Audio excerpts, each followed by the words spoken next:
Welcome, everybody, to Live with Dr. Carolyn Dean here on AchieveRadio.com. This is Ginny Gunther, also known as Ginny Almighty, and I'll be your host tonight, too, along with Dr. Carolyn Dean. Phone lines are now open at 602-666-6027. That's 602-666-6027.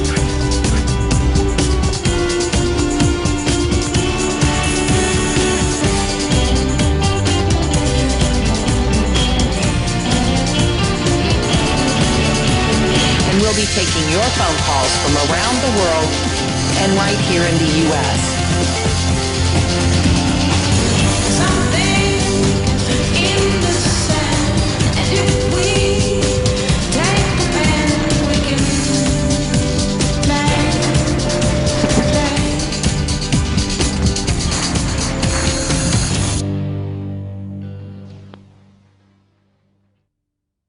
Welcome, everybody. Happy Monday evening, June 27th, I think, in the year 2016. We're live with Dr. Carolyn Dean here on AchieveRadio.com. Glad you tuned in with us. And I must say, I just know for a fact, I can just feel it in my bones that Dr. Carolyn Dean is ready. And what did they say in the auto racing industry? They say, coming in hot. She's coming in hot tonight, folks. I know she's got a lot to say, especially about prescription drugs and how they affect magnesium and minerals. But before I bring her on, I just want to let you know that you are absolutely in charge and in the perfect place to be, I said in charge. Well, you're in charge too, but you're in the perfect place to have a great presentation of information from Dr. Carolyn Dean this evening. And she has been in the forefront of health issues for over 40 years. Not only is she a medical doctor, but she's also a naturopath, an herbalist, an acupuncturist, nutritionist, and intuitive. And this is one of the reasons why I'm going to stop there and just focus on intuitive for a minute, because this is one of the reasons why we always encourage people to call into the show, listen to the show, and call in and talk to her. Carolyn is so intuitive. She has such a great way with people, and people always say, oh, I'm too embarrassed to call, and oh, this and all that. But really, honestly, you want to make that connection with her, because the things that she can pull out and whip out of her reservoir of knowledge and wisdom to help you are just incredible. Again, she's also a lecturer, consultant, author, inventor, capitalist, and purveyor of common sense. Absolutely, 100%. So glad to have her with us this evening, and so we will just bring her on here. Good evening, Carolyn. And, oh, my gosh, I don't think I have my little guys up. Hold on just one second. I have to sign in. I'm not on my studio board. I'm just in my turbo bridge. And I don't want you to be disappointed. Welcome, Dr. Carolyn Dean. Here we go.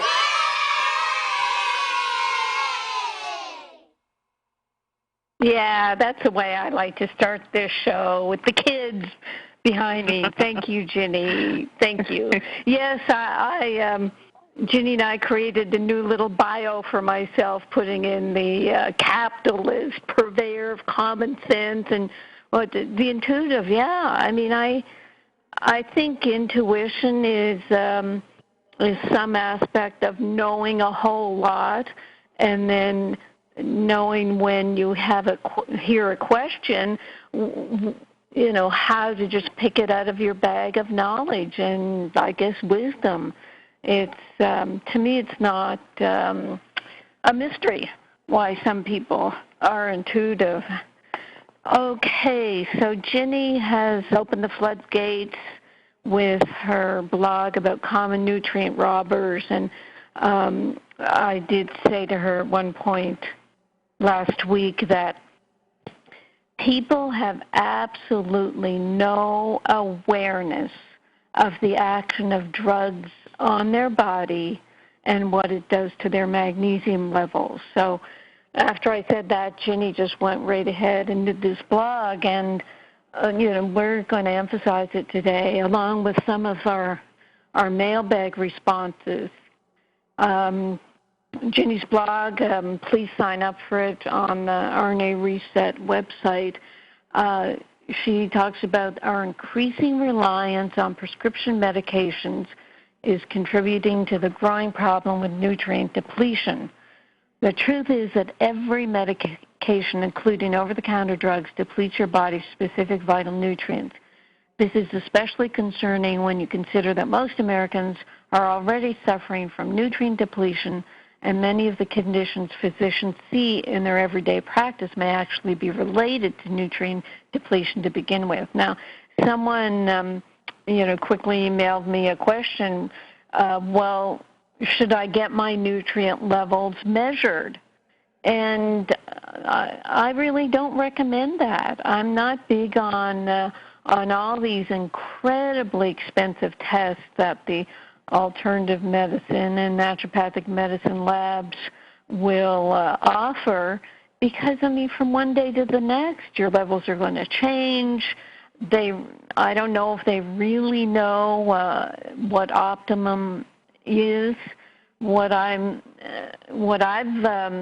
realized over the years, and what I finally kind of stumbled into with the complement formulas, is a way to take a handful of very comprehensive nutrients, give them to your body, give the body the building blocks, get your perfect cells working with the RNA drops, do a little detox with the Realign and with your Remag, Remite minerals.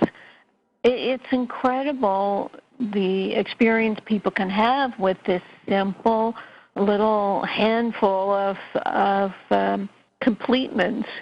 And I think on Payday, Bob's show, I was talking about one doctor who's big on minerals, and you'll go to his website, he's got 58 pages of supplements and products, about 10, 15 items on a page. How can you even begin to know what you require? So, yes, nutrient depletion is rampant. I don't think that testing will help.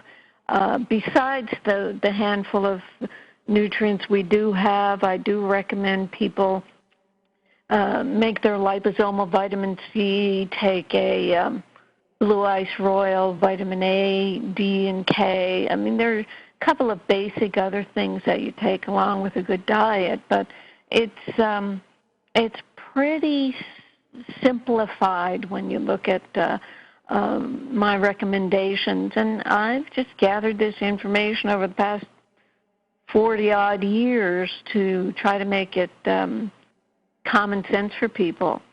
And then Ginny goes on to say that our customer service reps talk with customers who read the Magnesium Miracle Book or the Invisible Minerals Part 1 and 2, which are about Remag and Remite, and they're starting to realize that their fatigue, anxiety, depression, insomnia, heart palpitations are related to nutrient deficiencies, and mostly magnesium deficiency.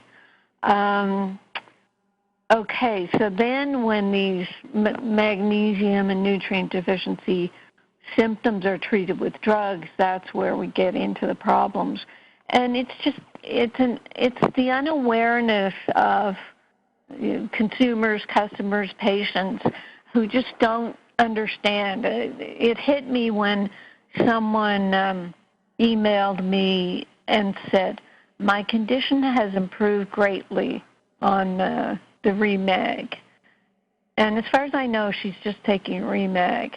She says, I still have issues. One is that I have to take approximately 6 teaspoons of Remag to stave off calf muscle cramps both day and night.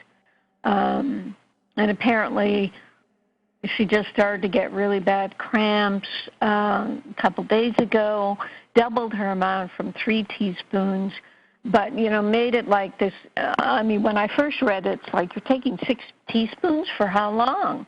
Because that's a lot of magnesium. And then she says, furthermore, I have been taking Amitaza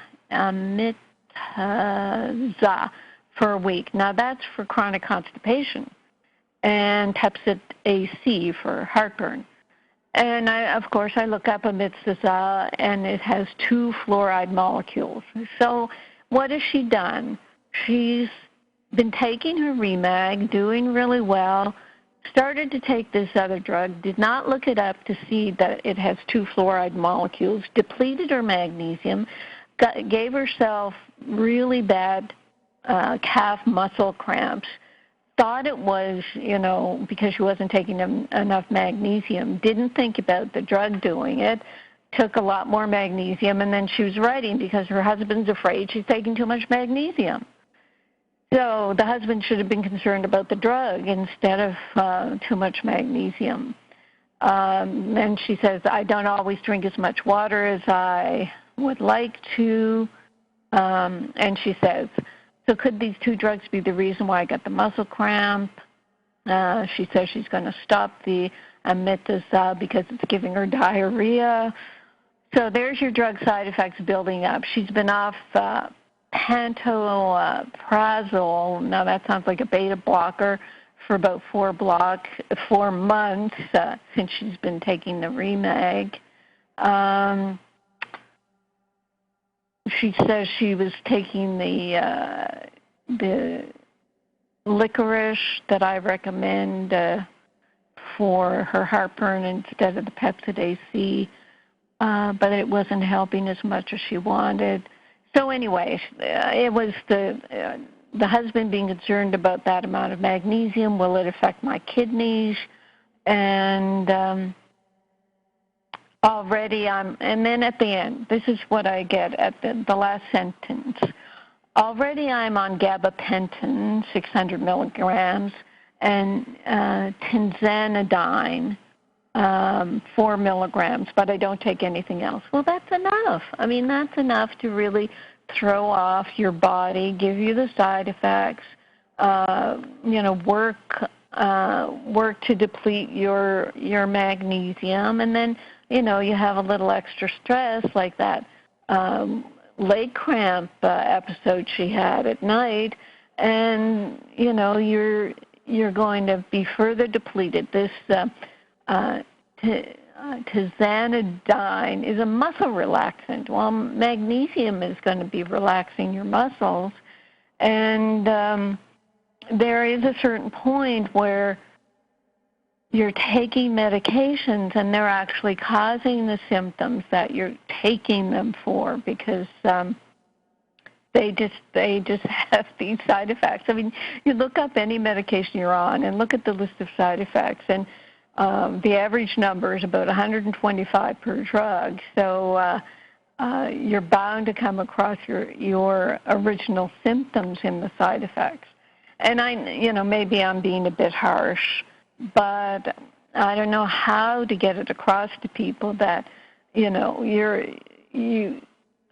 this woman, she was on 4 drugs. Now she's on she was on 5 drugs. Now she's on 4. She's going to get off one of them, so she's still on 3 drugs. I mean, how can the body put up with this? And, all I have to say is if the Remag isn't doing everything you want it to do, really look at the list of the reasons why you burn off magnesium, and drugs is at the top of the list. And you have to, I guess, dampen down the fear aspect of getting off the medications. I know I do say over and over again, take your complement formulas, and then as you're feeling better and better, you can wean off. But if you're just taking Remag, really think about adding the Remite and the Realign, especially, the Realign to help detox some of the breakdown products of these drugs. And, of course, the RNA drops to help with the worry and the fear, and also to build the perfect cells. Now, one thing that Ginny did mention in her blog was, I think it was the very last words about the medications that can drain your magnesium. And she did put in hormones.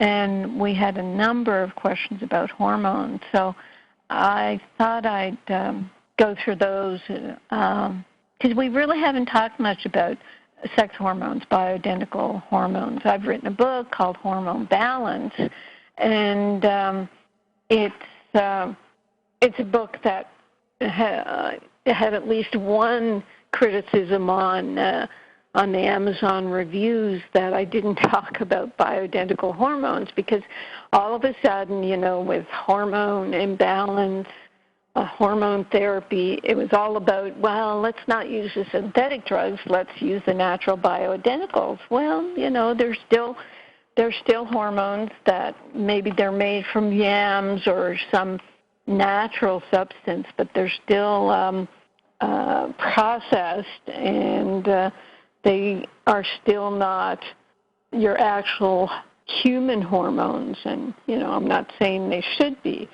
but they are medications. The body has to deal with them. And I think the general way I will tell you to look at your sex hormones is if you want to eat right, you want to detox the body, you want to get your building blocks, you want to do all the things that we're doing with the complement formulas. And then if you still have symptoms, what I recommend is like a quarter dosage, quarter to a third of what they tell you to take in bioidentical hormones, and find a doctor who'll give them to you for vaginal application. Rather than slathering them all over your skin, it would be a much smaller amount for vaginal application where they're really well absorbed, and they will treat vaginal atrophy, because that's one of the main things that you want to keep alive and well. So that's the way I look at the whole sex hormone picture.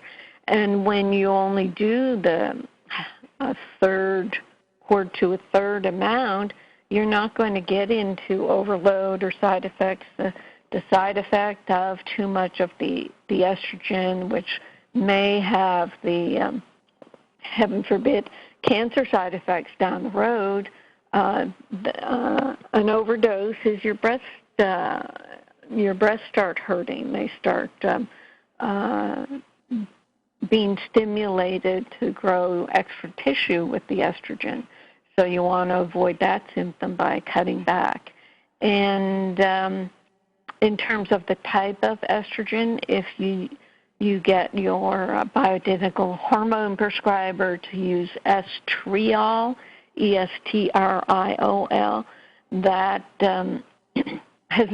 supposedly has no cancer-stimulating potential compared to the estradiol, which is what the synthetic manufacturers of estrogen went to the estradiol, because it's more powerful, more potent. They get more bang for their buck, but they also got more irritation of the body and side effects. So that's my overall recommendation for sex hormones. And the questions came in. Somebody's asking, I'm 65 years old, been taking Remag, Remite, Realign for 2 years with great success. I had a total hysterectomy years ago. I used to take compounded bioidentical hormones rubbed into the skin, but it was difficult to keep my hormones in balance, and I experienced severe pains in the back of my head, so I stopped taking them and the pain ceased. I would like to know your take on supplementing at all with estrogen, progesterone, testosterone, and how that will affect the minerals. So I've already explained, do the complement formulas. I would add the RNA drops to that picture as well. And the body usually, most bodies don't really need the extra hormones, except if you have hot flashes when you don't take hormones, or if you get vaginal atrophy. So those are the two things that I'd look to treat. Next person, question about replacement hormones after Ginny's blog. I've been wondering if I should try to stop taking progesterone and stop the estrogen patch. I believe the menopause problems were caused by magnesium deficiency. How do I proceed? I have started taking magnesium for severe leg cramps. My doctor told me to take 1,200 milligrams of calcium. Wow, that has been a painful mistake for me. I stopped the calcium right away and started magnesium. I'm much better, but I do not think I have enough magnesium stored up yet. I've only taken it a few weeks. I also have rheumatoid arthritis. I'm afraid to stop the hormones because of the RA. The magnesium has helped my pain, but changes seem to trigger the rheumatoid. My menopause problems were rapid heart rate and lots of hot flashes. I was almost dizzy every few minutes. The hormones did help my symptoms, but I'm afraid they are creating others. Do not know how to get off without a flare-up of RA. So, it's too much of a medical question for me. I did write back and say all 4 complement formulas may be helpful for all your symptoms and for balancing your hormone medications. I can't advise medically on your RA hormone balancing. I just say to take the minimal amount of bioidentical hormones that you can to help relieve symptoms. But in your case, that might take some adjustments. In general, the main side effect from too much estrogen is sore breasts. If a person doesn't have that, then the dosage may be okay. Now, the thing is that an estrogen patch, that's usually a synthetic. So, if this person wants to get off the synthetic forms, then that's a bigger adjustment. But, with the estrogen patch, I don't know, what would I do there? Maybe cut the patch in half and just take a half a patch a day, and then have the complement formulas help mop up if there are any side effects. The next question that came in today's mailbag with our call for emails, I don't think it's about hormones. Okay. 67-year-old woman diagnosed with AFib. The cardiologist said it was provoked by a deep vein thrombosis and something else from a fall the week prior. My life changed for the worse until I was searching for answers on the Internet and found your YouTube videos about magnesium and how our body, especially our heart, needs magnesium. After watching many of the videos, it started to make sense to me, so I ordered your book, The Magnesium Miracle, and that inspired me to order Remag and Remite. I started the Remag May 15th, and so far I've had no sign of palpitations, and my heart rate is between 60 and 65 at rest. The question I have is about my blood pressure.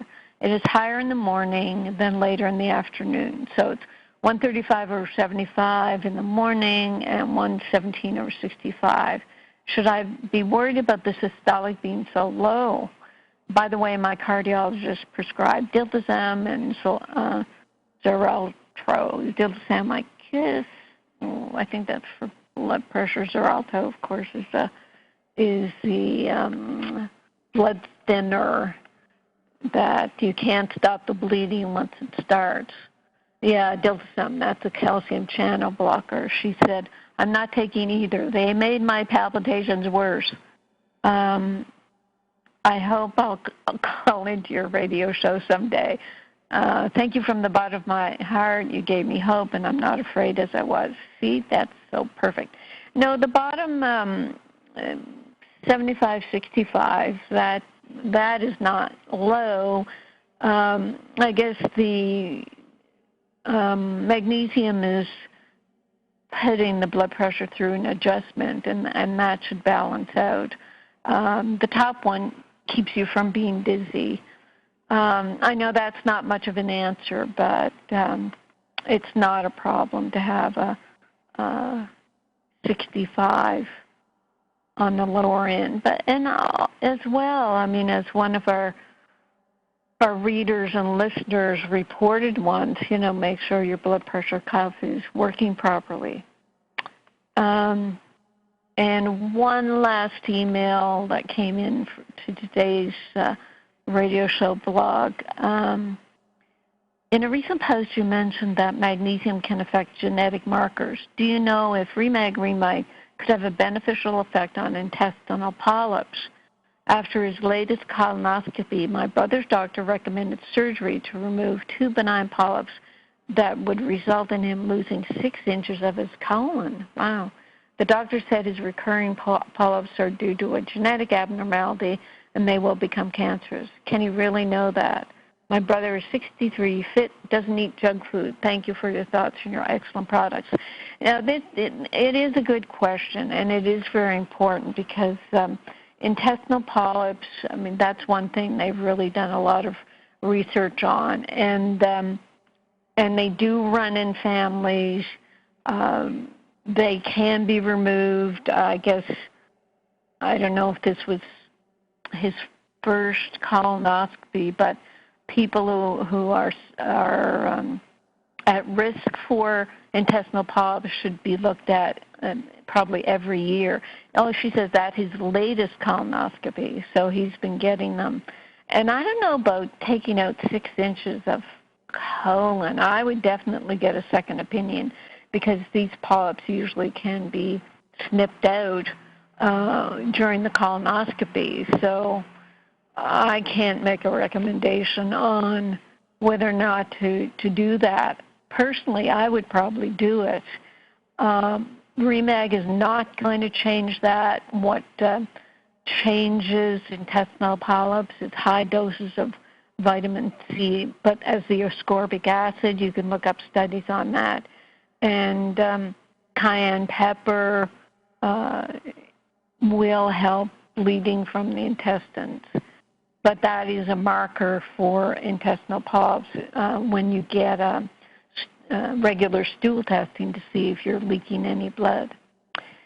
So that's as far as I'm prepared to go right now, Jenny. So I'm going to turn back to you and see what you have to say. Okay, very good. Well, we've got lots of questions coming through the chat line and also callers waiting, so we will consider that a wonderful introduction, and we shall press on with the rest of our show and all the other things we have to attend to tonight. Let me just let you know that if you are listening by computer and you want to call in and talk with Dr. Dean, the number to call is 602-666-6027. That's 602-666-6027, and we will, like I said, get to a lot of these questions that are on the InQuick and public chat line. But before we do that, Carolyn, you want to take a couple phone calls? Sure, yeah. It'd be nice to get to them early this week compared to right. Exactly. Okay. So let's go to area code 203 out in the great state of Connecticut. You're on the line with Dr. Carolyn Dean. If you could give us your name and then state your question or your comment. Sandra Burr. Okay, Sandra, go ahead. Oh, thank you so much for talking to me. In December, I got the bronchitis. They gave me medicine. A week later, I was in such pain I couldn't stand up. For the past 6 months, I've been in a lot of pain. I can't drive. It's horrible. I have a rheumatologist, and all he has me doing is taking 6 to 8 Advil a day, and I don't want to take Advil. But it does help. I have to do something. The arms hurt, the hands hurt, and they said they don't know what's wrong with me.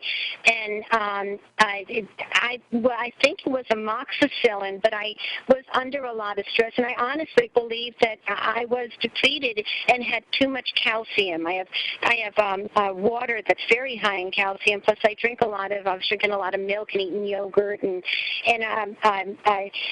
so I also, while I was sick, they said, gee, you have enough iron in your body, but you're anemic. You're not using the iron in your body. So they got me taking iron pills, which didn't make any sense to me. I should be taking something that makes me use the stored iron, but that's what they're doing with it. And my arms I've got muscle atrophy, and I don't lift my right arm very well and my arms are just, I'm losing my muscle, and I'm very weak, and I just started on the REMAG. I have the RNA. I'm taking 3 drops in the morning and 3 in the evening of the RNA. I just got the REMAG, and I'm doing very well with, I took this morning 1/2 teaspoon and 1/4 teaspoon, and then tonight I took 1/2 teaspoons. So I can slowly bring it up. Mm-hmm. I've got the Align, and that wonderful, wonderful Jenny called me Saturday. I thought that I was the only one like this. I was alone. I was scared.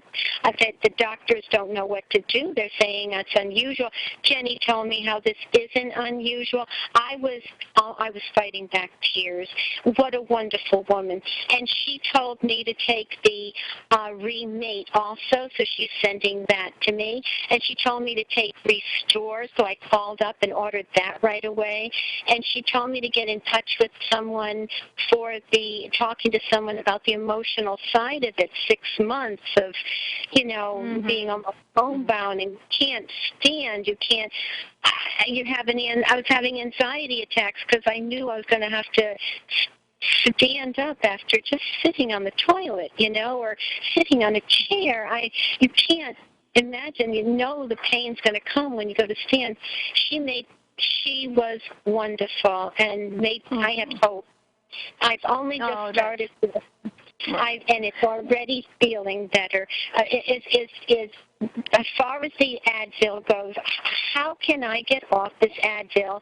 And even though I'm taking the magnesium, can I still have a glass of milk, even though I think I've got an awful lot of calcium in me? And do I really need to take iron? Won't this balancing with all this, won't that kind of make my body start using its iron stores? I have tried a little lemon and water. Okay, Sandra. Okay, hang on, dear.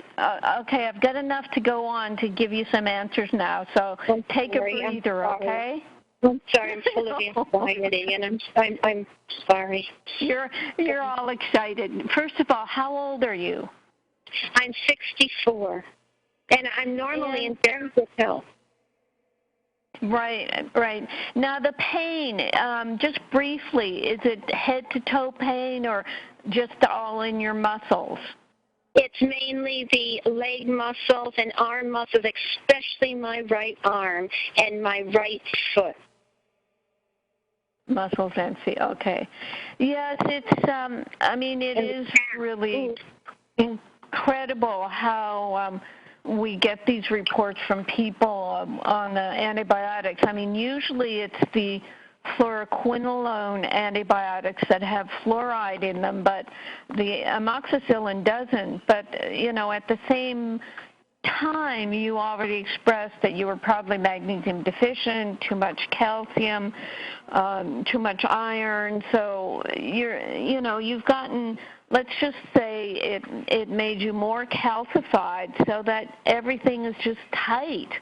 And what the magnesium is going to do is help dissolve that calcium and relax your muscles so that, you'll get your body back.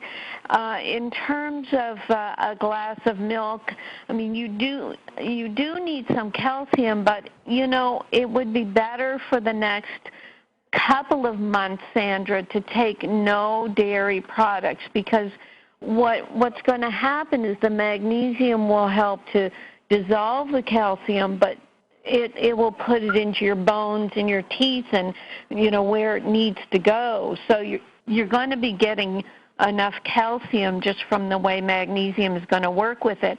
And it's going to be the same with the iron. The other thing that makes iron work better is vitamin C. So, eat your fruit or get some of the food-based vitamin C that I recommend on my website under resources to utilize your iron better. There may be other things going on, but, Ginny's right. Let's just focus on the complement formulas and, get you sorted out that way. And like you said, if you're already starting to feel better and you've got some hope, that's the basic, that's the underlying thing that people need, is to understand about magnesium, realize you're getting the Remag, which is 100% absorbed, and just say, okay, the worst is over. Now I'm going to put my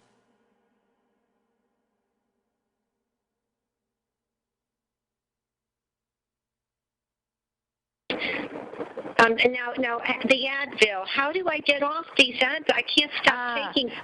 What you do, no, you don't stop taking them. If they're helping you, that's what drugs are meant for, short-term use, as long as they're helping. And what you do is as you're feeling better, then you start slowly cutting back, slowly wean off them. Don't stop all of a sudden.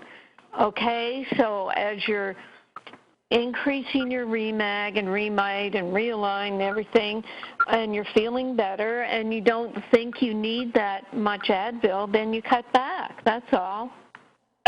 It's been 6 months this has been going on, but it was at the 3-month line I had to take something and started the Advil, and then when I went to the doctor, he got me up to 6 to 8 a day, and I know that the body starts to crave this ibuprofen, and actually, am I right to think that can even cause pain to increase your want for the ibuprofen? Is it okay for me to take, say, turmeric or boswellia? Right. I'm not sure about the blood thinning thing with the ibuprofen. Right. Well, the thing of it is just sort of relax a bit. You've just started, these 4 products. They're all going to be helpful for the pain and the inflammation and the swelling. So, just see how they work. Give them a month or so before you add things. I know it's tempting to take everything, but then, you can get overloaded and, not be focused enough. So I would say the Remag and the other complement formulas are going to do most of the work for you. The reason why turmeric seems to work is because it's high in magnesium. So you might as well just take the Remag, which is the best absorbed magnesium there is, okay? Yes. One more question is that I think it was Jenny. I forget if it was her or not. I spoke to another wonderful woman. You were some wonderful people, very, very wonderful people. She was saying how to rebuild the muscles with the protein drink, but to ask you what you thought. What do I do? Go to Vitamin Shop and tell them I need a protein drink. What do I do? Should I do that? Well, right now, again, just focus on a good diet. Get your protein with your, animal protein, free range as much as you can. We're taking you off dairy for a while, but just get your regular protein. And actually, in a month or two, we're going to have a meal replacement that it's protein, carbohydrates, and fat, but that will be helpful too. But just depend on your regular diet and try to move your muscles. What's causing the atrophy is that there's too much pain for you to be able to exercise. So as your pain leaves and you're able to move around more, get a little 1-pound weight and start building up your arms, you'll get it back. It will come back. So try not to worry about that either, okay? You are a blessing, to have no hope in these 6 months, to be told that you may never get out of it, to be thinking about maybe I don't want to stay in the world like this, and then to be given the hope that you people give. You're all a blessing. Thank you. I will follow everything you're telling me to do, and you can tell Jenny I've got an appointment to talk to somebody about the emotions, and I'm all set up this coming Thursday to go see him and tell her I said thank you for all her help. I'm doing everything. Thank you. That's fantastic. Thank you, and thank you for calling in. We really appreciate it, and you help so many other people who are going through this, so they can watch you, beginning the treatment, and you'll call back and let us know how you're doing. Okay, Sandra? To be at the point where you can't move. I haven't driven in months.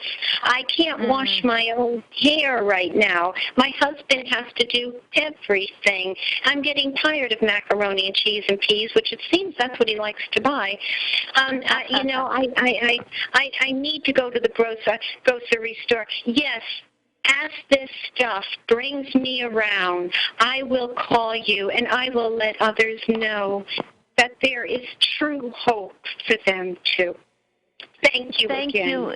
And thank you, Sandra. And I know, I mean, you've given us your story, and, you know, I know you have to express what you've gone through. But be careful in your therapy that you don't spend all the time just talking about all the bad things, because you've turned that around, and now it's talking about, you know, how much hope you have for the future. But yes, you have to be able to express it, but then don't dwell on it. Do you know what I'm saying?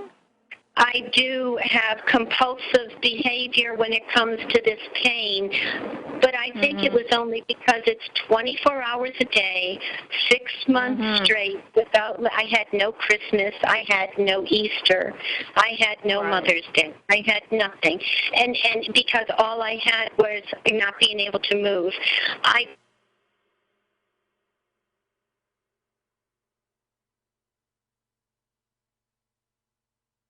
Because I had to have something. I am blessed that I didn't get put on something like a Lyrica, and I found you. I truly was blessed to have found you. I will definitely call you back and let you know about my how I do, and I can't wait to try your drink product when you come out with it. Thank you, Sandra. And yes, Ginny and I both appreciate your remarks. It's wonderful that you can see what we're trying to do and how much we want to help you. So I appreciate your call. Thank you. Anyone out there, you call their service, their customer service. These are people that they drew a line when I was in the middle of the ocean and there was no land around me and I was sinking fast. That line came through right from them. After 6 months, these are the people to call. Don't be afraid to ask them for help, because they do help. That's what I would tell anyone who can hear me. Don't be afraid to call and ask a question. When you have a question, these people know what they're talking about. Bless you. I can't tell you enough how much I'm appreciating your help, and I will call back and let you know my progress. Oh, aloha. Thank you, Sandra. Bye-bye now. Have a wonderful, wonderful evening. Thank you for your help. Bye-bye. Oh, she is so sweet, Carolyn. What a doll. And I read her message on Saturday. She emailed in, and she just sounded so, you know, I just had to call her, you know, right away. Yeah. You know, I just had to. All right. So anyway, lovely. Thank you. She will call in again. And let's go take another phone call, and then we'll get to our chat line questions here. People, don't hang in there. We're going to get to you. But let's go out to the great state of Illinois. Let's go out to area code 708. 708, you're on the line with Dr. Carolyn Dean. If you could give us your name and then state your question or comment. Hi, my name is Dan. I'm sitting here with my wife, actually, Krista. Jenny, you actually recommended we call in the other day when we emailed you. My wife was curious to know about magnesium in any form, particular magnesium sulfate or magnesium citrate. Is it safe for her to consume 2 tablespoons of that, even if she's been, you know, sick or sensitive to like sulfate, or already has low blood pressure? That's one question. And the second question was, what's the best form of magnesium to dilate the biliary ducts? And then the last question was how well the ducts are dilated. Is it relative to how well or unwell the body absorbs the magnesium, or is it unrelated? Well, those are some pretty specific questions. And there's a lot behind them that I don't know about. I mean, why start with 2 tablespoons of sulfate or citrate? And what was the sensitivity to it? And how do you know magnesium dilates biliary ducts? Go ahead. Yeah, I can hear you. Hi, I'm Krista. Hi, Krista. Dr. Dean, I bought your book last week. More about magnesium because I have been not in a real well state for a couple years now, and the last 6 months I've been looking at doing some liver flushes. And so I've been doing a ton of research on the different kinds and the different protocols and whatnot. And so I've been preparing to do one now. But one of the main parts of the instructions is taking specifically 2 tablespoons of the magnesium. Well, specifically the Epsom salt, which I was not planning on doing because I know I'm sensitive to sulfur. So I was going to substitute with what everyone seems to recommend, which is magnesium citrate, 2 tablespoons of that. But it's just that all the other parts of the flush seem pretty logical to me and I'm comfortable with. I just wasn't comfortable with such a giant dose of anything because I'm down to about 100 pounds right now, and I haven't been eating very much. And like I said, I'm just really not in a great physical condition right now. So How old are you, Krista? I'm 33. And have you had any children? No. Mm-mm. Okay. And why do you think you've been unwell for a couple of years?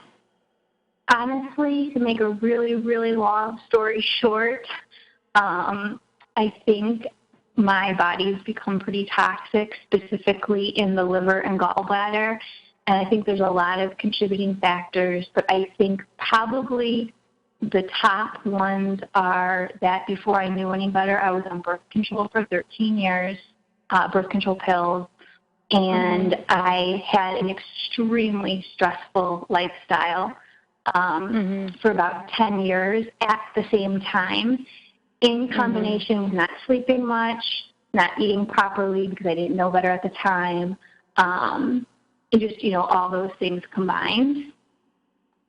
Okay, here's what I think. And, I was going to say I'm just making it up. I'm not making it up. I've heard, a lot of stories like yours, and somehow, people do get the idea, oh, I'm toxic and I have to flush it out and I have to get rid of this, get rid of that. You are in no condition to do a liver flush. Do not even think about it. It is not appropriate for someone who's underweight and fatigued and, just sounding the way you do to be flushing anything out of your body. When you do, magnesium citrate or sulfate flush, you get diarrhea and irritation, and, you could set off irritable bowel syndrome. You could lose your intestinal flora. You could lose a lot of minerals. What you do in the situation where you are, and I did talk about it a bit in the Magnesium Miracle book and just on the mineral end of things, but you need to build up your body. And if you want to detox, there are gentler ways of doing it. And because of my 40-plus years of looking at these things, I know where people's minds go. Okay, I got to detox. I got to go raw. I got to go vegetarian. I got to do extreme. And that's just not, your whole body has lived an extreme in terms of, like you say, the stressful lifestyle and diet and birth control pill and all. So I'll get Ginny to send you our Remag and Remite books. You need to mineralize your body with the magnesium, well-absorbed magnesium that doesn't even have to have a good gallbladder or liver. It'll support your liver. It'll start your liver working properly. It'll give your liver cells what they need to do their own work. Our body is a genius. We can't keep thinking we can flush it and, do all these extreme things to it. And then the real line we use, it has the methylated Bs, because a lot of people think, my Bs aren't working, they're not methylated, I have these genetic problems with my methylation. Well, our real line uses methylated Bs to support the methylation of liver detox. It has taurine, which will help liver detox, and methionine that supports glutathione production. So that's your gentle detox, where you give the body the building blocks instead of forcing a detox on it when it most likely doesn't want to be detoxed. And then our RNA drops provide the building, they use the building blocks of the minerals to make perfect cells, and also help to detox if there are heavy metals involved. So, that's what I would recommend. Does that make some sense to you? It does, and that's been a hesitation of mine, just that type of a flush I know is probably not gentle on a body that probably needs more gentleness.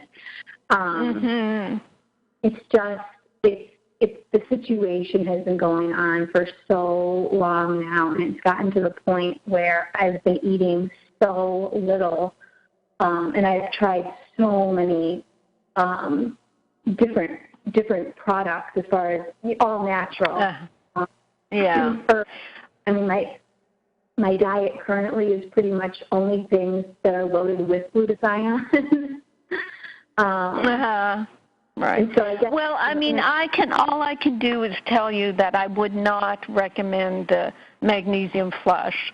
And what you do from here is, if you want to explore more into my archives and hear testimonials of people who've been ill for 30 and 40 years who finally, just decide to do my 4 little products, and they can't believe how they get turned around. It's not something I'm going to spend any more time trying to talk you into. That's not my job.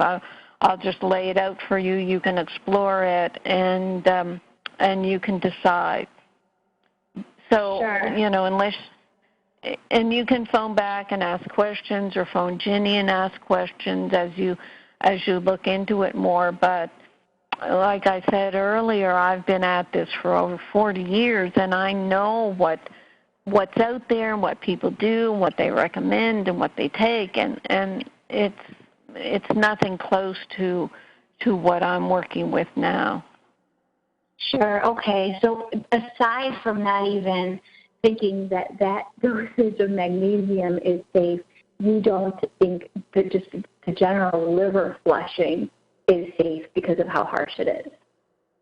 It's harsh, and the thing is, what happens, the liver will isolate toxins, it'll hide toxins, including viral toxins, and, to protect the body. And when you open up the liver and the bile ducts and try to push things out, you can release viruses and things that the liver is trying to protect you from. It's just really not a good idea to try to force the liver to do anything when you're too weak to even eat food. Right. That makes sense. It's about building the body up, making it stronger, and even you don't know that much about my work, but I never tell people to stop what they're doing, whether it be drugs or any supplements. I just say, add these couple of things that I recommend, and then as you get stronger, you'll be able to, get rid of the drugs or not need so many supplements and start feeling better. So you're just adding some very beneficial building blocks to the body. Okay. We appreciate your time. Oh, yes, no problem at all. Just you can call back, like I said, to the radio show or to customer service if you have specific questions. And yeah, I feel for what you're going through. And as I said, we have a lot of people who've been there, and it's just it's going to seem, strange to you or difficult to understand that you can get better with just doing a few simple things, like you said, because you've tried so many natural products. But you do some of the archives, phone up customer service, and get to understand it more. But above all, don't go flushing out your liver. Okay. Okay. Okay, good. Okay, bye for now, Krista. Bye, Dan. Thanks for calling. Thank you. Okay, to that I have to say,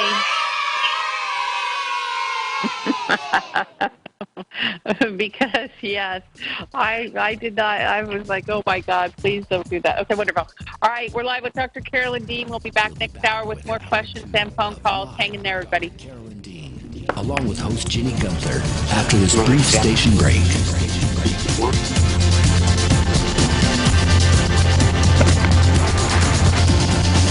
You can also get updates and resources online by visiting drcarolyndean.com.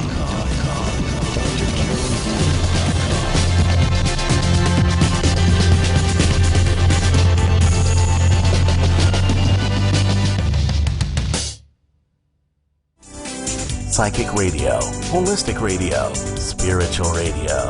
This is achieveradio.com. Follow us on Twitter at twitter.com/achieveradio. Ion, in what way do these fatty acids relate to salt and light?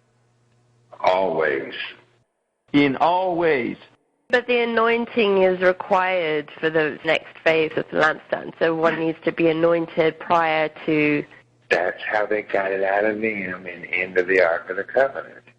So that's the RNA drops before the bread of life, Ion? The anointing is the drops? Interesting, didn't say. It's the first supper. It's the first supper, not the last supper. It's the first supper. Okay, good. The first supper of the Lamb.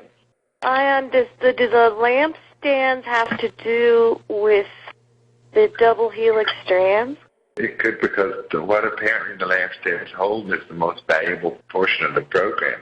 And your RNA strands would hold the most important aspect of the conversation. And if it transposes or allows the amino acids to flow through the stranded system, you need a lampstand in place that would allow it to flow from 7 layers, the blossom of that flower. The stamen would come from chromosome 14 would have flowed through all the other chromosomes. The lampstands would be the representation of a standing candelabra. If you look at a double helix strand, it has an appearance of having a candelabra. So, ding, ding, ding, ding, ding, ding, ding. AchieveRadio.com.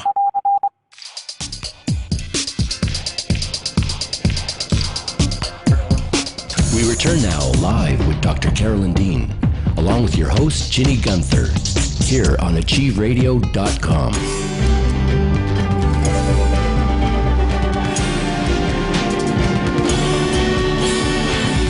Skype us at ar.call.in. That's ar.call.in.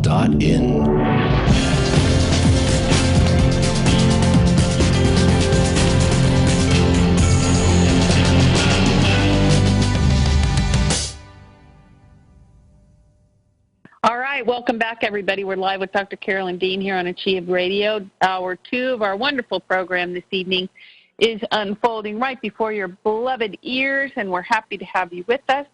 And let's go to the chitty chat line. Carolyn, welcome back for hour 2. Let's go to the chat line and take some of these questions. Everybody's wanting to just post here rapidly. And then we'll look for some more phone callers. 602-666-6027 is the number to call if you'd like to dial in and talk with Dr. Dean tonight about your particular circumstance or question. As you can see, very beneficial interactions talking with Dr. Dean. Cannot say it enough. Okay. I know we have, just trizillions of listeners, and, just only a handful of people call in. That's why I always try to really encourage you to do that. All right, so let's go here, Carolyn. First of all, let's go to this question from Sandra, who says, apparently suffering with anxiety, depression, depersonalization, emotional numbness, no libido, and candida issues as well. Wants to know how well the Remag will work. Is that the only thing they need? What do you suggest? And also, have you successfully treated these circumstances or symptoms before? Well, yes, you could send Sandra Roman's history. Roman had, at 18, he suffered anxiety, got worse and worse. It wasn't until he was 50 that he found the complement formulas, and even his depersonalization. On his last call a couple of weeks ago, he said that's pretty much a thing of the past. And, this is a huge, long history. We're talking, 32 years of him suffering. And, no, it's not just the Remag that helps him. He's using the Remite, Realign, and RNA drops as well. I think that's the best thing we can do for Sandra. Ginny, do you have that list of all in the archives for Roman's history? Yes. For Sanja, Sanja, but yes, I do. Yeah. I can send it.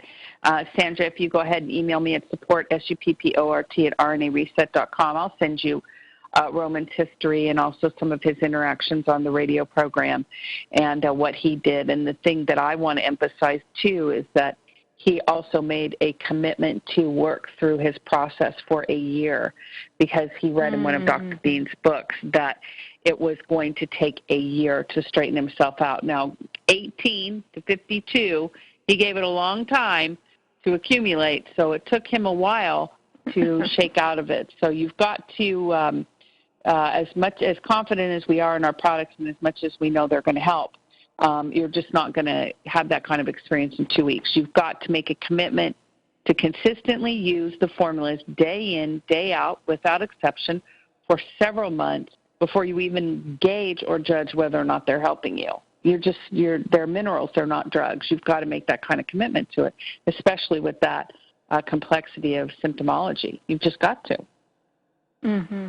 And it's a simple enough treatment. This is not a dozen different things to do. It's a very simple treatment with the liquid minerals, and put those in water, and, put your Realign capsule in your mouth and swallow it.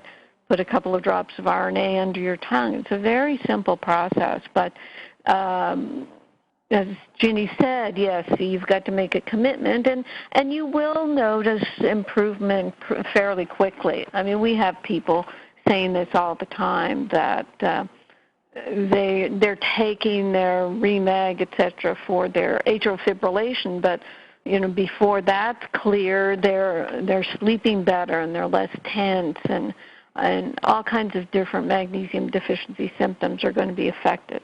So, yes, Sandra, just listen to Roman and what he has to say. We'll probably get Roman in on customer service one of these days, because he's had such an awesome experience. No doubt. That would be a good idea. All right, very good. Okay, Casey types in and says, can I take RNA drops for type 2 diabetes and high blood pressure? Sure. That would be a yes. That would be a yes. Very good. All right. Excellent. But I would, of course, add the other formulas. I mean, magnesium deficiency is a sign of diabetes, and you need your adrenals and thyroid working properly, which you get from your Remite.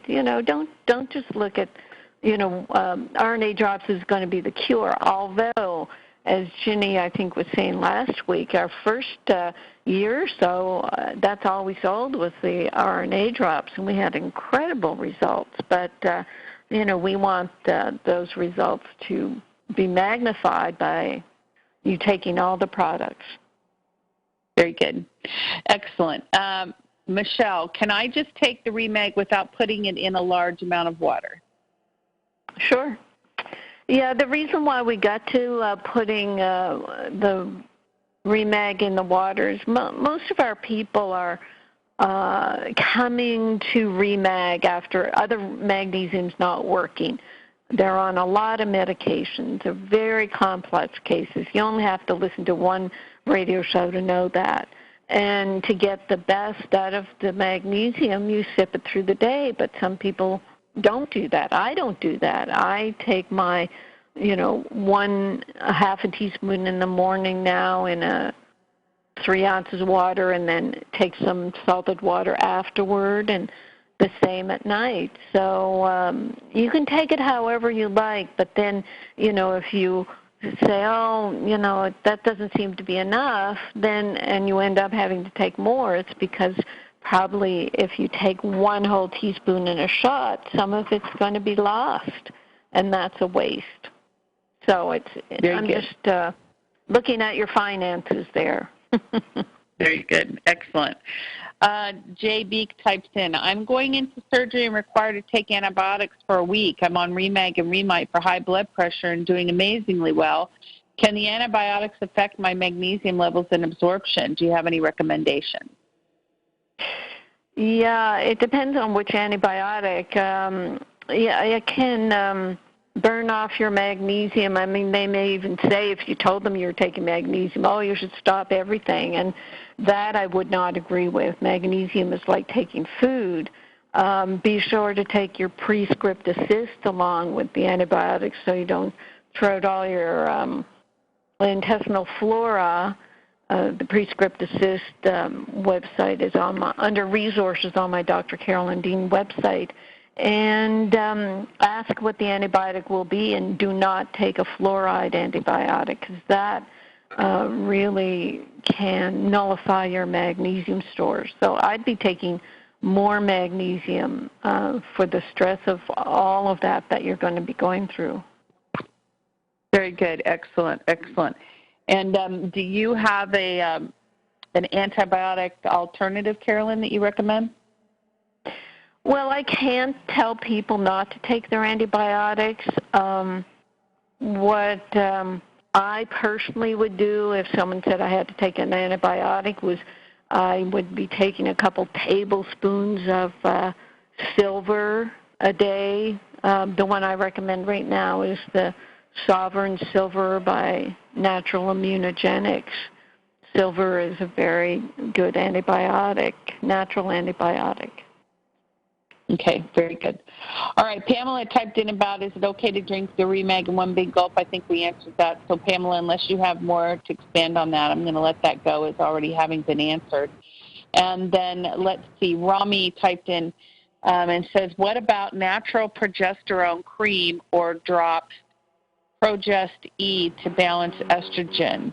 Not good when higher level on estrogen for thyroid. Vaginal dryness is balanced with progesterone too. Oh, can you balance vaginal dryness with progesterone too? Very good.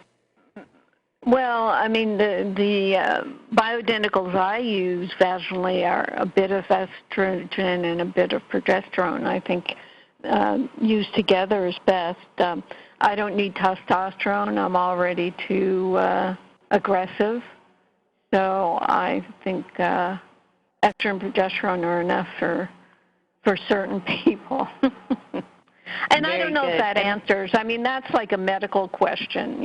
That's what, do you get blood tests? Do you work with a gynecologist who does bioidenticals? And then you take the lowest amount you can to treat your symptoms.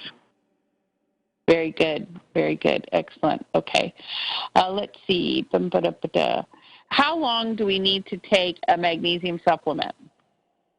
Forever, for Pete's sakes. Me? Forever. Forever. You're not getting it in your food. It should be in your food. You're not getting it in your food. It's not a medicine that you just take for 2 weeks and then let your body take over. You can't get it out of thin air. And you got to take this stuff for forever. Right. Excellent, very good. And you don't mind when you feel good, so that's kind of like just standard. I mean, and you know, as I've expressed, I used to have to take 3 and 4 teaspoons for my heart, and now I'm down to 1 teaspoon. You get saturated, your body recovers, it heals, and then you keep taking, you know, your RDA for Pete's sakes. If our RDA is 400 milligrams and we're only getting 200 from our food, then we do need that extra bit. That's what you're doing, is just trying to get the amount your body needs to work with. I mean, how's it going to work on these 700, 800 different enzyme processes if your body doesn't get daily magnesium? Right. Very good. Excellent. Carolyn, what about this, let's see, what about this particular person? Does too much magnesium cause dizziness? My sister was taking some form of magnesium, and as soon as she discontinued taking it, the dizziness left her. I mean, it's kind of too general a question. It could be covered by my When Magnesium Makes Me Worse blog, where other things were going on. It could have been causing low blood pressure. Maybe she was taking too much at the beginning, didn't build up. It's hard to say, but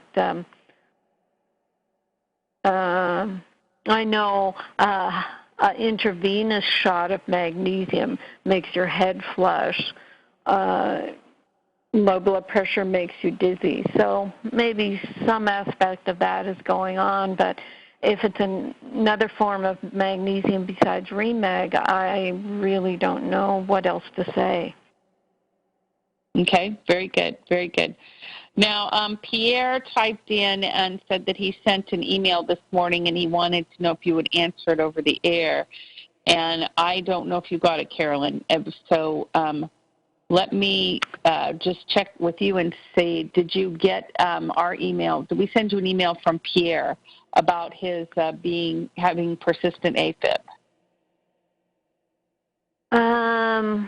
You can read it and I'll answer it. Okay, very good. I'm a healthy 66-year-old male. I've developed a constant or persistent AFib beginning in April of this year. He has been under the care of a cardiologist, with the exception of a time in April where he had a normal heart rate for 7 days. He's been in constant AFib. He says he's taking Xarelto, an anticoagulant, and Metapropyl daily. Okay, so he says, I began Remag and Remite mid-April. I take 3 to 4.5 teaspoons of Remag and 2 teaspoons of Remite, sipped with water, throughout the day. Aside again from that time that he was in an NSR, he's still having the AFib. He says it's uncomfortable physically and mentally, and it has limited his activities. So the doctor is now saying that he's in Hawaii, and also he was surfing daily and biking and all kinds of stuff, and now he can't do any of it. So the doctor's saying he has to get a nuclear stress test and begin flecainide. And he wants to know if you think this is a good option for him, and how long do you think your protocol will take to, quote-unquote, convert me, if it's possible. The doctors here say that delaying the heavy medication will result in a remodeling of the heart and make it difficult to control my heart rate at all if I delay. Okay, yes, I did see that, and actually I've been looking because I thought I answered it, but I can't find my answer to Melody Rose. So, okay, what I'd say is Pierre's only been at this a couple of months, a Remag, I don't even, and Remite and salted water. So it's in early days. I want to know if he's read the AFib book. He probably has because he seems to be on it.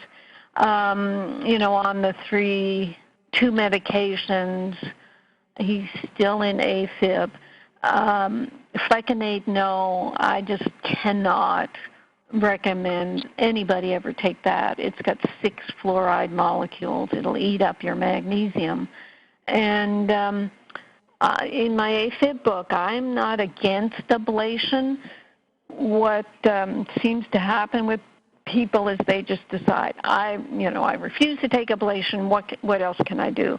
And then they go on the Remag and the Completement formulas. If you look at Roman's history, besides anxiety, depression, and depersonalization, he also had AFib.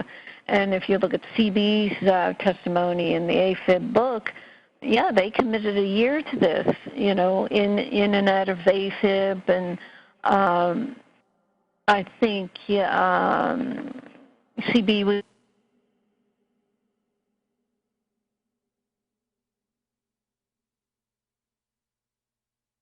there. It's probably important for you to be on the Realign and the RNA drops as well. Get your heart healthy enough that if you do either need an ablation or you're told that an ablation would be helpful in your case, then get yourself ready for an ablation. And then keep using the formulas to keep yourself healthy. I think what I wanted to know from Pierre is, are there reasons you could have developed a magnesium deficiency? Sounds like he was very healthy and all, but if you're an athlete that's out surfing and you're not replacing your magnesium, are you losing a lot of magnesium? And finally, it just hits with the AFib. Is there a history of AFib in the family? Look at the 32 triggers for AFib in the AFib book and see where you stand.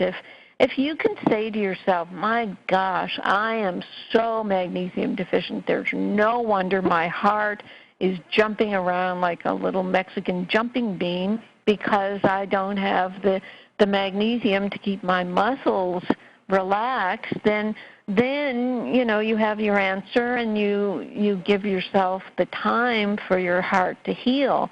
But if it does not make sense to you that it's all about magnesium deficiency, then look at getting an ablation, but keep taking your magnesium. Did I cover everything, Ginny? Oh, this business, Ginny, where I know the doctors here say delaying the heavy meds will result in remodeling of the heart and make it difficult to control my heart rate if I delay. That's bullshit. Sorry. It is really inappropriate to say that. That's another form of coercion to do their drugs.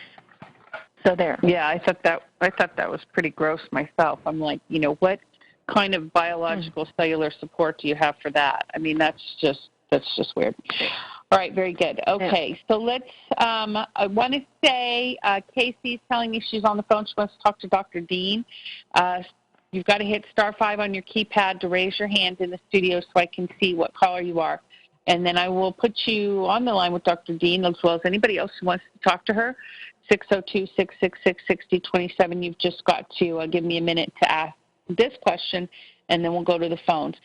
Kathy typed in and said, I'm just getting used to the taste of Remag and water and juice. I've also been applying it to my skin. I think it's working, but is this okay to do?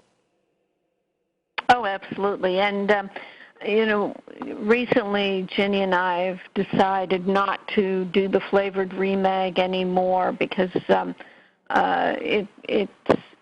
not as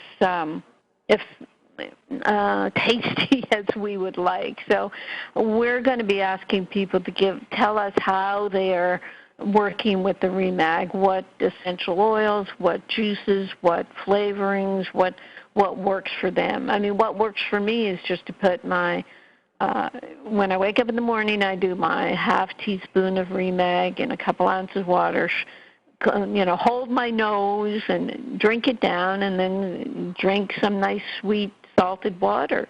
And then a couple of hours later, I do the same with a teaspoon of Remite, put it in a little bit of water, and then what do you call it, do a shot of sea salt water afterwards. How do you deal with it, Ginny? I don't mind the taste of Remag and Remite at all. I think it's absolutely, to me, it tastes sweet in the water. I think water tastes weird now without it. Like I go to a restaurant and there's no Remag or Remite in the water, and I'm like, blah, blah, what is this? Blah, blah, so I'm just not a person who has an aversion to the taste at all. But we do have customers who get into essential oils and do all kinds of fun things with it, and so absolutely, yep. And I'm glad you said that, Carolyn, that we're not going to be carrying the flavored Remite anymore. Yeah, we've got to make that more, very flavored Remag, Yeah, very good. All right, let's see. So let's go to, and then also let me just ask, Rahandra typed in from Massachusetts, is it safe to discontinue blood pressure and other prescription medications if I start taking Remag and Remite? Well, we're not going to tell you whether it's safe or not knowing anything about your history. What I say in my books and everywhere is you take the Remag, Remite, and if your blood pressure is stabilized, then you wean off your medications under the supervision of your doctor. If you want to do it under your own supervision, that's up to you. The safety of weaning off drugs, I think that the ones that are difficult to come off are more the anti-anxiety drugs, the benzodiazepines that are so addictive and they cause a lot of withdrawal.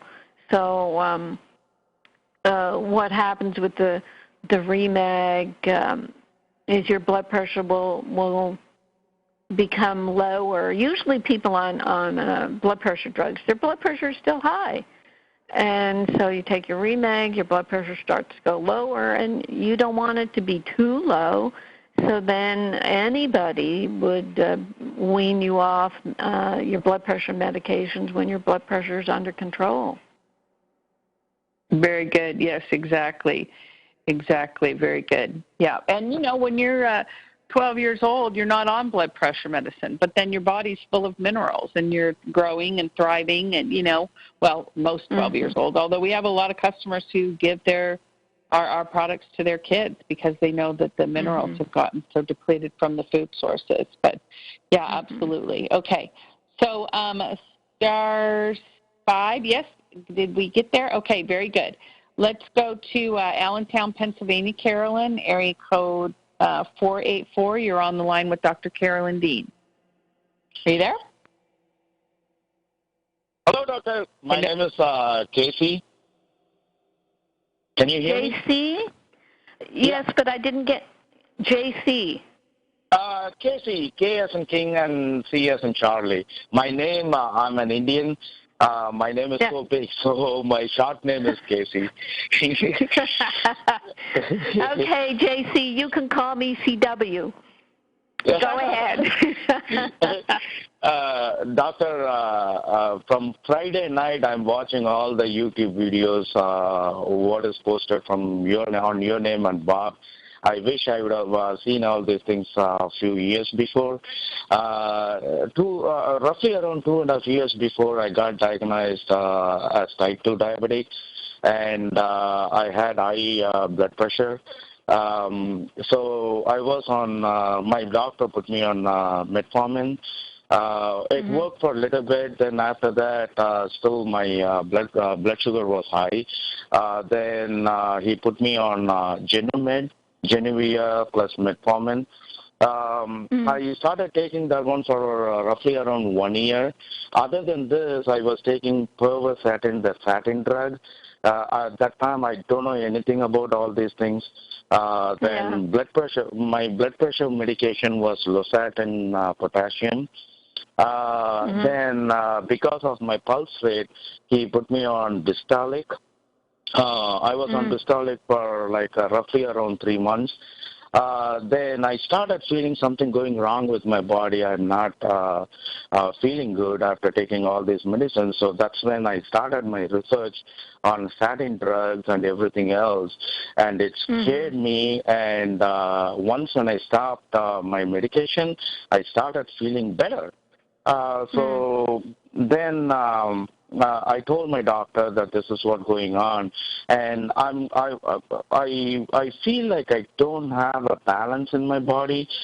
When I walk, I'm okay for a few steps, but when I stand in one position, like a standing position, I feel like my nerves are like twitching, and it's like I forgot how to walk, and I got to learn how to walk again or stand again. So when I was telling him again and again, I know that my blood sugar is high, blood pressure is high, but something else is going on with my body, and he doesn't want to listen to me. And he said that you got to go on insulin. If you don't go on insulin, and if we cannot put your blood sugar down, he cannot give me any medicine for any other thing.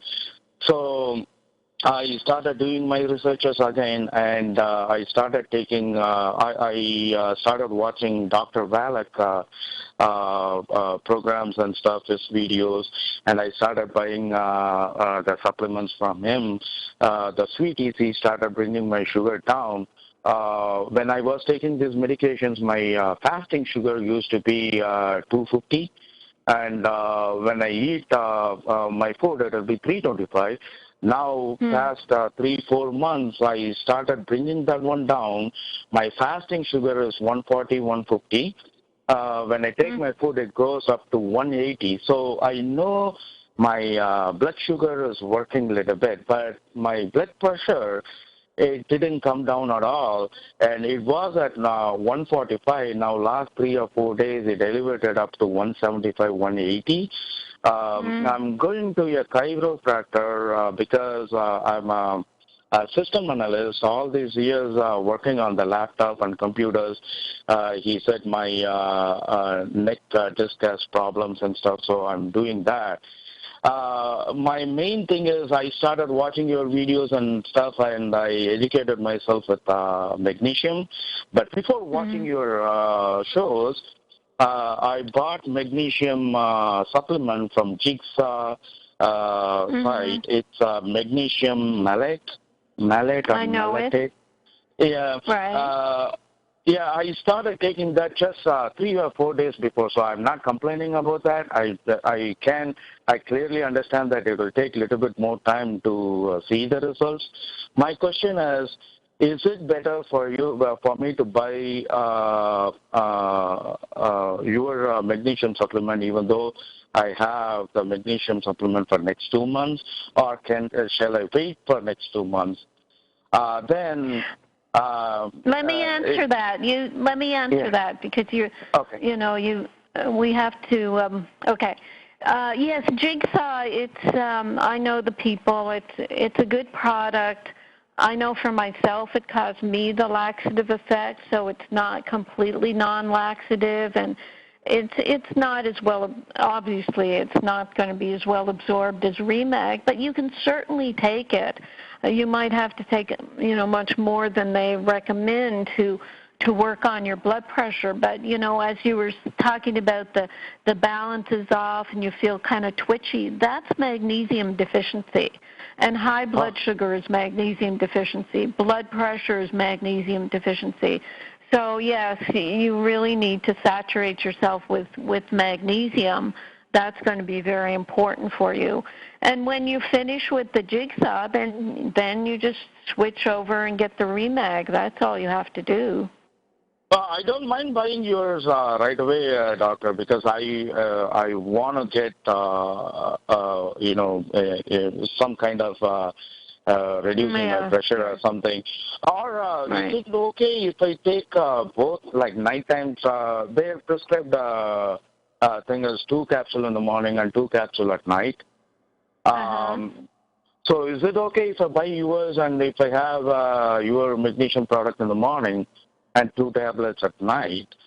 Or if you say all together, I'll put that one out and I'll buy it because my main concern right now is... Well, JC, because we tell people to slowly begin their remag, it would be just fine for you to keep taking the jigsaw magnesium as you slowly build up your remag. So that will work out very well. Okay? Oh, that will be wonderful, doctor. And also, I started watching your RNA drops. I was very religious person before when I was growing up. Then I became an atheist.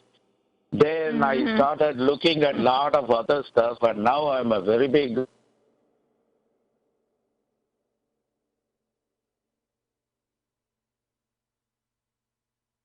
really interested in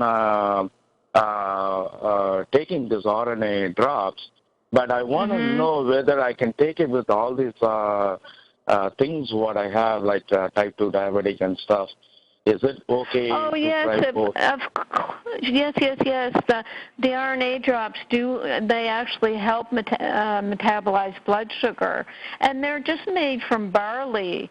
And it's a very simple formula, but it's a very inspired formula. And we have great testimonials about it, and nobody can really describe how it works. You know, under the microscope, we see these new cells called eye cells. So it's a new appearance of a new substance. And, you know, if you're looking at the YouTubes on the RNA drops, you know, what happens to people is they just get an intuitive sense that, oh, this is interesting, I want to try it. And then you try it and you see how you feel on it. That's what you do. Yes, doctor, definitely I'm going to try that. Right. And... I really started believing these things because I was watching these law of attraction videos, all those things, and it worked. It still works for me, so definitely I believe in that. Doctor, I have one more final question. I know a lot of people are on the line. I don't want to take much of your time. I know just now you said that you are not going to advise anybody whether to continue their medicine or not. Now, my blood pressure medication, I totally out of metformin and Genomed, so that's out of question. Pervostatin, statin drug, I'm so scared. I'm not taking that one for last 1 year. Now, everybody is cheering me when I tell them this number that my blood pressure is 175, 180. Even my doctor, he scared me last time when I went. He said, you know, it will put you in stroke and heart attack. Because of this, I'm so panicked. I feel so good at daytime. Once when I go to bed, I feel like, you know, whether I will wake up or not, you know, that kind of frustration. And I didn't take my blood pressure medication for last, 8 or 9 months. And my blood pressure stayed at 145. Now for a few days, now it's going up. Do you say that I should continue that and take Remag, and when it goes down, slowly cut it down? Because partly what you're doing is treating your fear with the blood pressure drugs at this point, and that's fine. You know, that's okay and I can say that because I know your blood pressure is going to get better. I mean, you've proven that already that it stays at a certain number, but then, you know, you've developed the white coat syndrome in your own house now because of, you know. Yeah, the thing is, my wife, she used to work in bigger hospitals. Now she is a homemaker. So she also says that it's better to take that. It's better. They say that blood pressure is a slow killer, all those things. If I take that one, I know very well that it's going to be a placebo effect just for the satisfaction. Because last 6 months, 8 months, I'm not taking any medication, any pharmaceutical medication. So because of my wife saying and everybody saying, I don't know, now I'm in a limbo whether to take this or not. I know it's going to take at least 3 or 4 days for me to order your magnesium supplement, and then it's not going to react immediate. I know these things take a little bit time. So I well, don't you have answered your own question. You will take your blood pressure medications, and then you'll stop worrying about it. You will take the jigsaw right now. You will add the Remag when it comes, and the worst is over, and you'll be better. That's all. That's it. Oh, thank you so much, doctor. You are so positive, and thank you so much.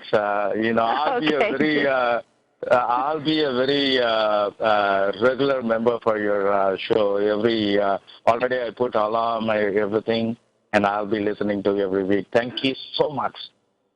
You're welcome, and it's good to speak with you, and good luck, and do keep in touch. Thank you. Hey, KC, yes. It's fucking great to be alive, KC. That's what Frank Zappa said 40 years ago, and we're still loving it. Yes, you won't believe, Bob, I watched your show, and I woke up my wife at night, 11 o'clock, Friday night, and I told her, watch this. You got to watch this RNA drop. That's why I sent you the chat message saying that I wish I know all these videos 2 years before. Thank you. Yeah, you have a lot of homework to do there, a lot of catching up, a lot of fun coming your way. Yeah, thank you. Thanks a lot. Okay, bye-bye. Thank you. Bye. Thank you. Bye. It's funny, Ginny. I almost reached over and shut the phone off because I thought I just finished a conversation, with this gentleman. It's like a friendly conversation. Oh, the conversation's over, especially with Bob interrupting there, or adding to the glee and the joy. Yes, very good, very good. All right, so let's go. 602-666-6027 is the number to call. Great phone callers tonight. If you have a question or comment for Dr. Dean, you're invited to call too. You've just got to hit *5 on your keypad. Let me know you're on the line, and I'll put you on with Carolyn. In the meantime, Carolyn, let me just ask a couple questions from the chat line, and then we can go to the mailbag too. We've only got about 20 minutes left in the show tonight. So, Susie Q, I started the formulas 1 month ago and increased slowly, around 2 teaspoons of Remag and a teaspoon of Remite. Then I started getting an upset stomach and loose stools. Is this from the Remag, and does it mean I've reached my max dose? I went down to a teaspoon in a few days, and my stomach feels a bit better. How would you recommend I proceed? You start taking it with food. I mean, some people are sensitive in that way. If you've only been on it and slowly increased for 2 months, don't imagine it's a saturation point, especially, you're not really telling us if your symptoms have improved. But, what we're saying to some people, and I think maybe I'll go to that area in the mailbag, people taking it with some psyllium seed in their smoothie, or eating it with their food, or somehow just sort of either slowing down the absorption or just so it's not so concentrated on their stomach. I think that's the way to proceed. Excellent. Excellent. See, new information, always evolving. Everything's always changing. Everything's being adjusted, and you can do the same. That's what we say. So definitely participate in that way as well. Doc Jazz typed in, taking the Remag, my leg cramps at night are gone. I'm still having a hard time staying asleep at night. Maybe I'm not taking enough. Doc Jazz, you've got to let us know how much you are taking, though. Just go ahead and type in and let us know. How much are you taking, what's your age? And we'll get Carolyn to comment. How's that sound? All right. And then let's see. Pat types in, still having a hard time getting up to a therapeutic dose of Remag for my AFib. I only take 300 milligrams of taurate a day with the Remag because it really quieted the palpitations, so I didn't want to stop it. I'm up to about 1.5 to a third teaspoon a day, but always getting loose stools. Should I keep going with it and ignore this?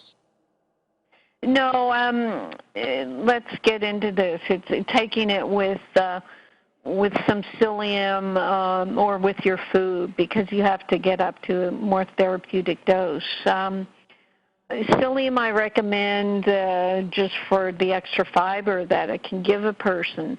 And it just has to be a teaspoon in some water. Take that with your Remag and see if that slows down the intestinal irritation. And I don't know if that means, this person, it sounds like she's probably sipping it through the day, but it may mean to just do a half a teaspoon 3 times a day with a half teaspoon of psyllium in 4 ounces of water, and see how that works, and report back.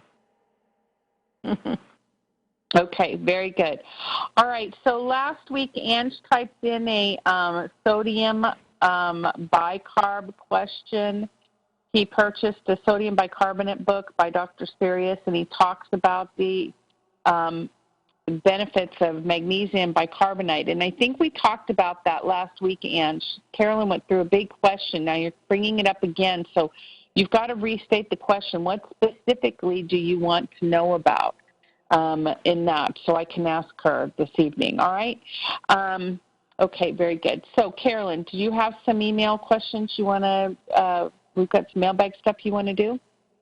Yeah, let me see if I can find that psyllium question.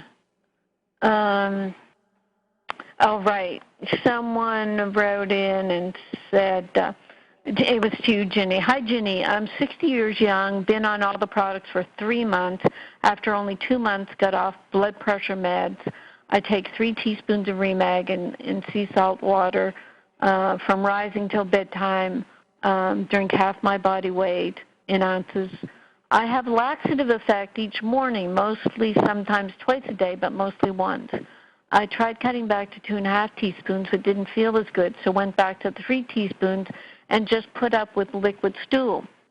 Just added psyllium husk to my protein drink, and it helped immediately. But then my neighbor sent me this article on psyllium, and it's like the dangers of psyllium. So my question for Dr. Dean, is it safe to take, or is there a better product for this purpose? And I answered, it's unfortunate when people attack perfectly good products like psyllium to try to make themselves look smart. There is a quarter truth, not even a half truth, to what is said in this article.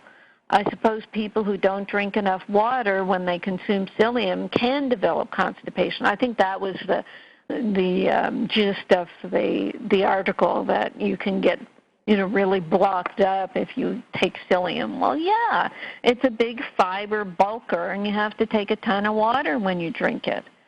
So I said, I suppose people who don't drink enough water when they consume psyllium can develop more constipation, but there's no need to tarnish the whole psyllium industry and the billions of doses of psyllium that have been used by citing 1 or 2 incidents. It's as bad as telling people to stop drinking water because someone once drank themselves to death. And I said, I use psyllium every day, and I have no problems recommending it. And we do this more often to help. We do this, taking the Remag with food and psyllium to help the 1% of people who have sensitive bowels. So, yes, an addendum to the psyllium business, and, for customer service, Ginny, it's if you're using psyllium, make sure you take it with a lot of water, like a tablespoon of psyllium. I tell people to take like 12 ounces of water. If it's a teaspoon or a half teaspoon of psyllium, it's 4 ounces, maybe 6 ounces of water. If you find yourself getting constipated on psyllium, then take more water. That's what you do. So there. Very good. Excellent. Excellent responses. Very good. All right, let's see. Go ahead. Keep going, Carolyn. Yeah. Mailbag testimonial. This is a gentleman who says, thank you, Dr. Guiney. 10 days ago, when my highly acclaimed local interventionist cardiologist scheduled me for heart catheterization with possible stent replacement or surgery, he insisted that I immediately stop taking my magnesium, CoQ10, N-acetylcysteine, and PQQ, whatever that is, saying that none of these supplements are any good and that we get everything we need from the foods we eat. And he goes on to say, I nearly fell off his examining table. When will the surgical medical community come to their senses? How can they remain so stupid? Ignorance can be easily handled, but I know of no cure for stupidity. Thank God we have physicians like you. So there you go. We're fighting an uphill battle. Oh, yeah, I didn't even go over my blogs. I'm coming up to my list of blogs. I did a blog on women with migraine develop more heart disease, and it just, I mean, heart disease is magnesium deficiency, migraine is magnesium deficiency. You know, they're going all crazy about, you know, what they'll do is women with migraine develop more heart disease. They'll tell chronic migraine sufferers to go on preventative blood pressure, blood sugar, and cholesterol medications to prevent them getting heart disease. That's what they're doing, which is crazy. And my latest blog was called, Is a 5% Weight Loss Worth Birth Defects? So this was an article I got from Medscape about a combination of two drugs that are being used now for weight loss, and after a year you can be assured that you will have lost 5% of your weight. So if you're 200 pounds, you're going to lose 10 pounds. Now, I can lose 10 pounds just by not eating for 3 days for pizza, well, maybe 5 pounds. So it just struck me as being so horrific that this is what doctors have stooped to, giving these drugs. And if I look it up, actually I should have it in front of me, the side effects of these drugs are up to and including fetal abnormalities. And, the list of them. Paresthesias, which is tingling of the fingers and toes, dizziness, altered sense of taste, insomnia, constipation, dry mouth, increased heart rate, suicidal behavior, glaucoma, mood and sleep disorders, metabolic acidosis, and birth defects from this weight loss drug. And, you know, I said chances are, you know, the doctor won't recognize these as side effects of a simple weight loss drug, and you'll get put on all kinds of medication for your drug side effects. So read this post. I do go into the total biology of weight loss or weight gain. It's Saturday, June 25th blog. And someone emailed, your investigative article on how to obtain a 5% weight loss represents by far your best work ever, and you are to be commended. You hit the nail right on the head, destroying the myth perpetrated by a multi-billion-dollar industry in America and worldwide. I forwarded this article to friends and relatives who will relish the insight and knowledge it conveys. Thank you for being so bright and brave. That was very sweet. Okay. I told the gentleman I'd be reading his blog on my show. And I said to him, it's easy to write this stuff. Allopathic medicine exposes itself just by existing. And there was a testimonial after that 5% weight loss blog. The person says, thank you so much for these emails. This last one is particularly informative, which I am infinitely grateful. And she learned about total biology here and Googled it and found out some very interesting information. Wanted to thank us for our formulas. Felt led to order 3 products. So, and she's from the UK, so that was very sweet. Get a lot of, I don't encourage a lot of emails to come to me, but I do enjoy getting feedback.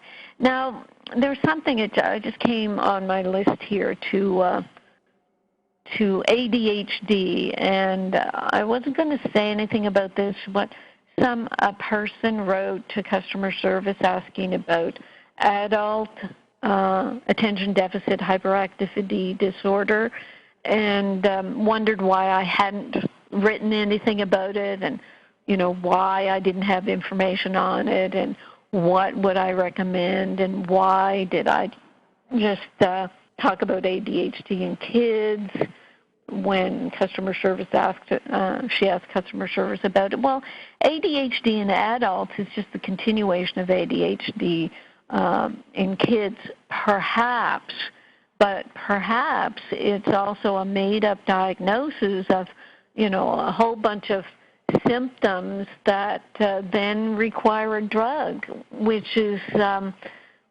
what medicine is good for.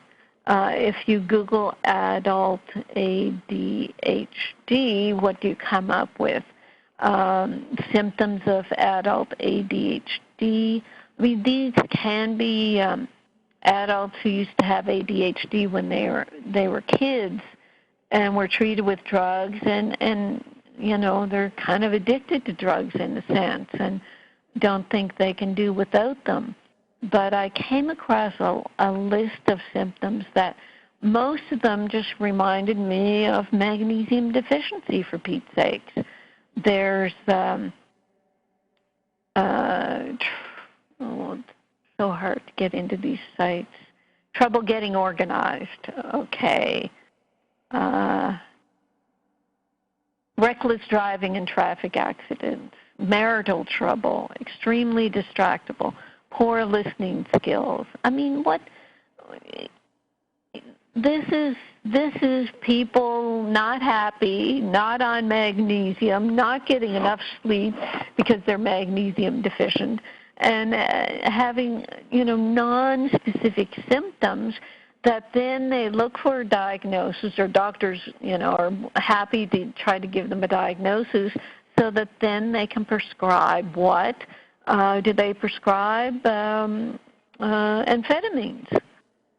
Some people are, probably got addicted to the amphetamines of their Ritalin and Adderall when they were kids. So, yeah, we're going to have a situation with adults who are growing up now in this ADHD environment who've been medicated, who now want to continue their medications. And, I know people who have adult ADHD are going to, be mad at me because I'm kind of denying their symptoms in a way. But until you saturate yourself with magnesium, you don't really know what you have. What if your inattention and your distractibility and your, irritability are magnesium deficiency, for Pete's sakes? How many people have told us that when they take ADHD for something else, all of a sudden they can concentrate and they can focus, their mind works better, they're not so distractible. So that's a little ADHD rant, adult ADHD rant. And I'll go back to you, Ginny, because I see we're just a few minutes off the hour, and see if you want to close with anything in particular. Well, last week, Ange and I are going back and forth on the chat line, but I thought last week you answered the question about adding magnesium to sodium bicarbonate. Mm-hmm. That you said no, right? I said no because the bicarbs are highly alkaline. And when you take bicarb every day, you're manipulating your pH and taking it away from your body's natural electrolyte balancing for pH. And I just didn't think it was a good idea. It's like medicating your pH. You can go back, to last week to get the whole rant on it. Because I think I said it very, very well. And I'm just coming across this final, not in our mailbag final, but I want to end with this. a gentleman says, I'm so excited that I have to let you know what's going on. As I've been getting older, I've been noticing my cholesterol level has been rising. With all the misinformation, I started to get concerned. My doctor's trying to put me on statins. I read Magnesium Miracle, ordered Remag, Remite. Well, my heart palpitations stopped and my cholesterol levels dropped. Before Remag, my cholesterol level was 359. With the Remag, it dropped to 306. I mean, they talk about a 10% drop with statins. I mean, that's a huge drop. Then I got cheap and went with magnesium oil transdermally and Epsom salts, and my level went up to 330. So then I went back on Remag, and my level dropped again, and this time down to 276, which is great. I can't wait to get my blood again, tested again to see the next drop. I'm not at all worried about. I didn't do that. That's Bob. Yeah, Bob's pointing to himself. I know, it's a fantastic story. It's people doing the blood testing for us and giving us their results. So that's a thank you from Santa Rosa, California. Excellent, excellent. Well, great show tonight, Carolyn. Wonderful callers and excellent participation by everybody. Thanks, everybody who's on the chat line, and thank you, Dr. Dean, for just being so rockin' awesome all the time, always on top of everything, and just doing such a great service to everyone with all your great information. Thank you so much. Oh, thank you, Ginny. It's a pleasure working with you in all ways. And thank you, Bob, for your timely interruptions. And thank you, Bill, for... Thank you, everybody, for being in my life. Thank you, everybody, for being a part of my life. Oh, my God. And thank you, Ginny. You're welcome, Bob. All right, that's it, everybody. Have a good night, you guys. Well, I don't know if we'll be here next week. It's the 4th of July, but we'll be back at some point. Thanks, everybody.